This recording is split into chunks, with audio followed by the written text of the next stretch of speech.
2019-এর লোকসভা ভোটে জিতেছিলেন বিজেপির টিকিটে।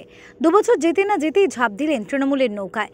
আশা করেছিলেন 24-এর ভোটে টিকিট দেবে ঘাসফুল শিবির, কিন্তু 10ই মার্চ তৃণমূলের জনগর্জন সভায় তিনি উপস্থিত থাকলেও প্রার্থী তালিকায় ছিল না তার নাম। তারপরেই নিজের দফতর থেকে মুখ্যমন্ত্রীর ছবি সরিয়ে লাগালেন প্রধানমন্ত্রীর ছবি। রাজনৈতিক মহলে এরপর জোর গুঞ্জন, ফের একবার পদ্মপথে হাঁটতে পারেন তিনি। জল্পনায় সত্যি হলো, দিল্লি গিয়ে ফের যোগ দিলেন গেরুয়া শিবিরে। একদম ঠিক ধরেছেন, কথা হচ্ছে ব্যারাকপুরের দাপটে নেতা অর্জুন সিংয়ের। প্রত্যাশা মতোই ব্যারাকপুর থেকে তাকে প্রার্থী করল বিজেপি। 2 এপ্রিল মঙ্গলবার তার 62তম জন্মদিন, আর এই বিশেষ দিনে কাকিনাড়া মাদ্রাল বজরংবলী মন্দিরে পুজো দিলেন অর্জুন। নিজের আগামী দিনের লড়াই পথ আরও সুগম হোক বলে প্রার্থনা করলেন তিনি। বজরংবলীর কাছে আমরা আসি শক্তির জন্যে।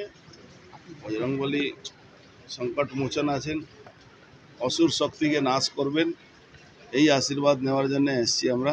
পাশাপাশি তৃণমূল সরকারকে তীব্র আক্রমণ শানিয়ে অর্জুন সিং বলেন, চাকরি চোরদের ব্যবস্থা করবেন বজরংবলী।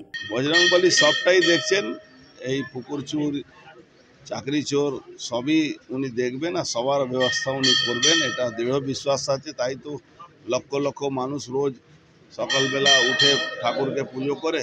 মমতা ব্যানার্জি সরকারের সমস্যাটা কী আছে? উনি সরকারি পয়সা দিয়ে পার্টি চালান, সরকারি পয়সা দিয়ে উনি নিজের পশ্চিমবাংলা মানুষকে, গরিব মানুষকে উনি ভাবেন চাকরবাদ। উল্লেখ্য, অর্জুনের প্রতিদ্বন্দ্বী অর্থাৎ ব্যারাকপুরের তৃণমূল প্রার্থী পার্থ ভৌমিক প্রচার শুরু করেছেন জোর কদমে। প্রচারে বেরিয়ে একাধিকবার দলবদল নিয়ে নিশানা করেছেন অর্জুনকে। তবে প্রশ্ন একটাই, অর্জুনকে কি টক্কর দিতে পারবেন পার্থ, নাকি নিজ গড়ে ঘাঁটি আরও মজবুত করতে সফল হবেন অর্জুন? অপেক্ষা এখনও 4 জুনের। প্রতীতি ঘোষের রিপোর্ট, ওঙ্কার বাংলা।